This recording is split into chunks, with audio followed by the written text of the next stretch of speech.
بسم الله الرحمن الرحيم تبارك الذي بيده الملك وهو على كل شيء قدير الذي خلق الموت والحياة ليبلوكم أيكم أحسن عملا وهو العزيز الغفور الذي خلق 7 سماوات طباقا ما ترى في خلق الرحمن من تفاوت فارجع البصر هل ترى من فطور ثم ارجع البصر كرتين ينقلب إليك البصر خاسئا وهو حسير ولقد زينا السماء الدنيا بمصابيح وجعلناها رجوما للشياطين وأعتدنا لهم عذاب السعير وللذين كفروا بربهم عذاب جهنم وبئس المصير إذا ألقوا فيها سمعوا لها شهيقا وهي تفور تكاد تميز من الغيظ كلما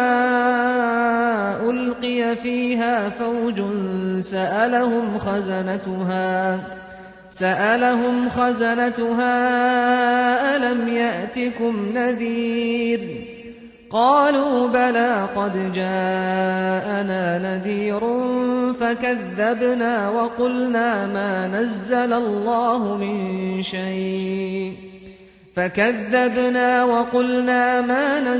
الله من شيء إن أنتم إلا في ضلال كبير وقالوا لو كنا نسمع أو نعقل ما كنا في أصحاب السعير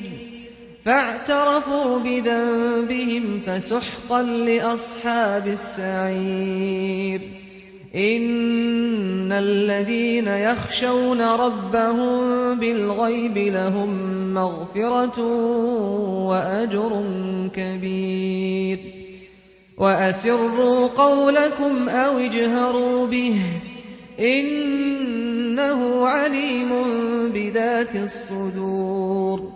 ألا يعلم من خلق وهو اللطيف الخبير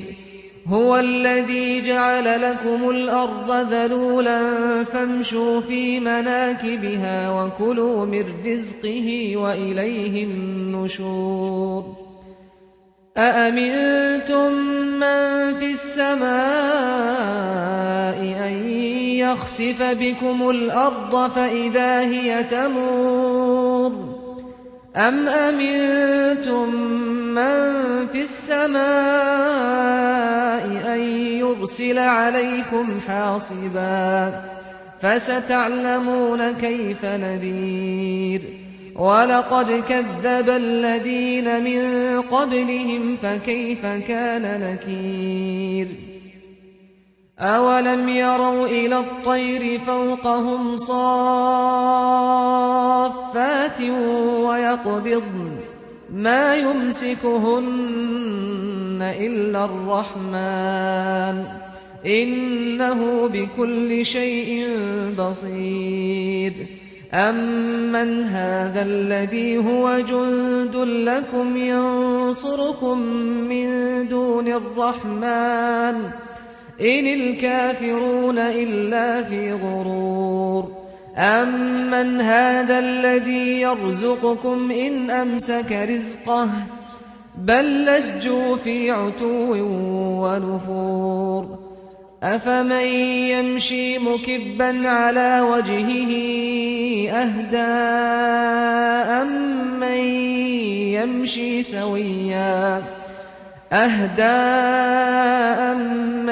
يمشي سويا على صراط مستقيم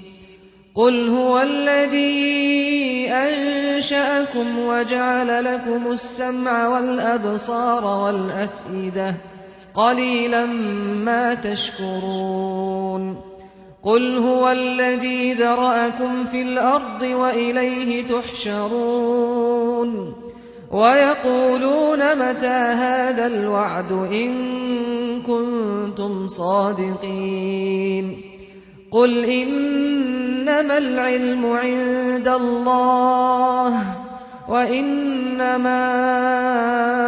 أنا نذير مبين فلما رأوه زلفة